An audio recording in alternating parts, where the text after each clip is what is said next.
Sedikitnya 5 dokter ahli kejiwaan dari berbagai rumah sakit sejak beberapa hari lalu melakukan serangkaian pemeriksaan kejiwaan atau observasi terhadap Suzette Margaret alias SM di Rumah Sakit Polri Kramat Jati.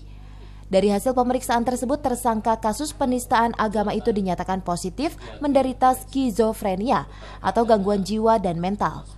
Akibatnya kini menjalani perawatan di Rumah Sakit Jiwa Marzuki Mahdi, Kota Bogor, dengan status sebagai tahanan Polres Bogor.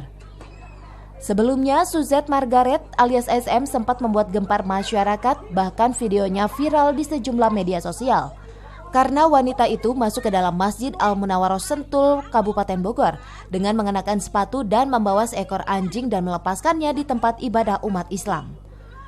Meski dinyatakan positif menderita gangguan jiwa, pihak Polres Bogor tetap mengusut kasus hukum itu hingga ke meja hijau. Karena sudah sesuai dengan pasal 44 ayat 1 dan 2 KUHP. Selanjutnya proses hukum tersangka di persidangan menjadi keputusan majelis hakim. Rekomendasikan bahwa untuk penyakit seperti ini kan dia kondisinya sakit. Sakitnya apa? Sakit kejiwaan, mental, sehingga nggak perlu perawatan. Ya kalau misalnya sakitnya fisik, ya mungkin seperti kayak diare, ya mungkin yang parah dirawat di rumah sakit. Tapi kalau misalnya sakit kejiwaan, ya rumah sakitnya di Marzuki Mahdi tadi. Dari Cibinong, Kabupaten Bogor, Edi Junaidi melaporkan.